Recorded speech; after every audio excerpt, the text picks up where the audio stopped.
বাইকে অ্যাক্সেসরিজ লাগানোর পরে বাকি ছিল রাইডিং গিয়ার, তাই আজকে আমরা চলে এসেছি রাইডিং গিয়ার কিনতে। এই দোকানটাতে এর আগেও আমরা একবার এসেছিলাম হেলমেট কিনতে, আর তখনই ভেবেছিলাম যদি আমরা কখনো রাইডিং গিয়ার কিনি তাহলে এখান থেকেই কিনি।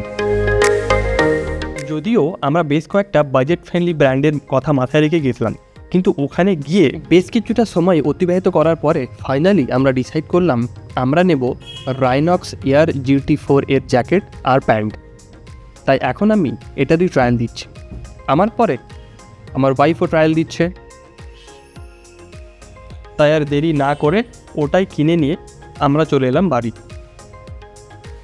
আমাদের কেদারনাথ যাওয়ার প্রস্তুতি একদম রেডি, এবার শুধু যাওয়ার পালা। তাহলে দেখা হচ্ছে পরের ভিডিওতে।